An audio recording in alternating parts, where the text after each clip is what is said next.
In this video we're going to have a look at factorising some monic quadratics. So we've got x squared plus 5x take 6. We're going to look at this and see what we can do to factorise it. So basically, first step is to look at the number at the end, our constant term, and say which two numbers can we multiply together to get minus 6. However, we also need those same numbers to add up to the coefficient of the x term, in this case 5. So we want them to add up to positive 5.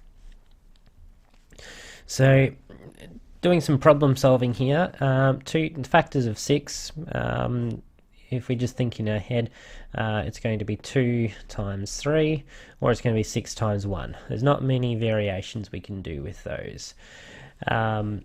So if these numbers need to multiply to minus 6, either we'll have minus 2 and positive 3, or positive 2 minus 3, positive 6 minus 1, or negative 6 and positive 1.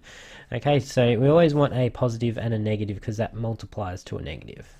However, whatever we have needs to be a positive number to add up to.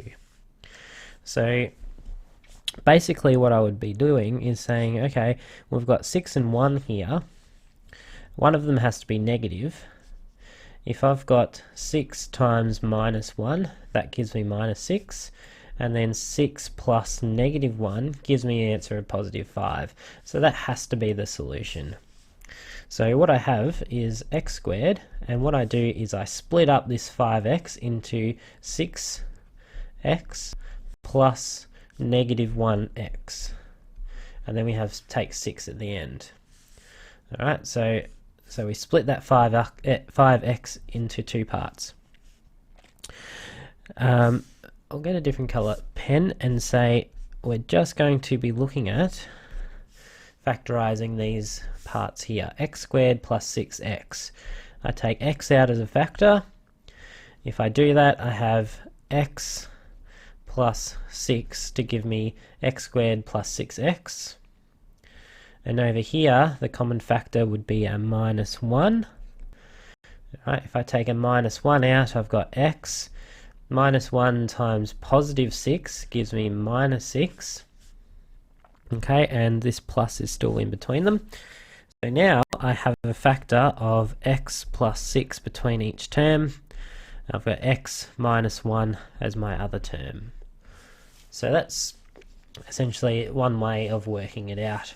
An alternative way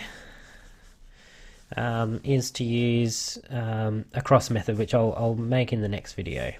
So we'll use this method for these examples.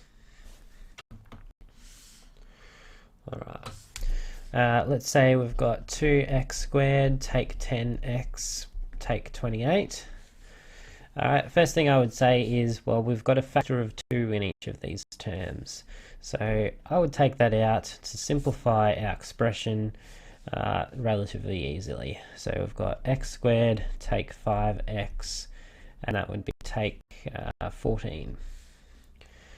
Alright, so now, once I've taken that 2 out, our expression becomes smaller, and just on the side, again, 2 terms that multiply together to give me minus 14, and then 2 terms that add to each other to give us a minus 5. Alright, so factors of 14. Alright, we've got 7 and 2, or 1 and 14. I would be going a negative 7 and a positive 2. Alright, because we'll have minus 7 plus positive 2 gives us a minus 5. So we have our 2 out the front. We'll have x squared take 7x plus 2x take 14. Alright, and then I'm just looking at the terms in the brackets. X squared take 7x, common factor of x, so it'll be x take 7. And then here I've got a factor of 2, and then x minus 7 again.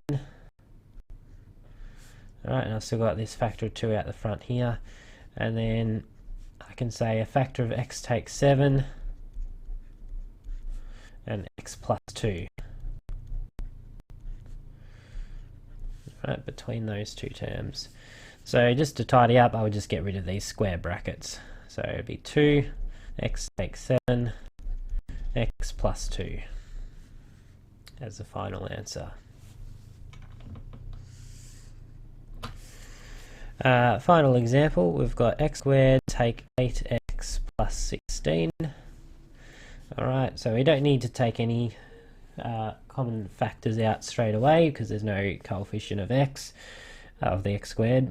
So two numbers multiplied together to give us 16, and then they both add up to positive 4. Negative 8. Sorry.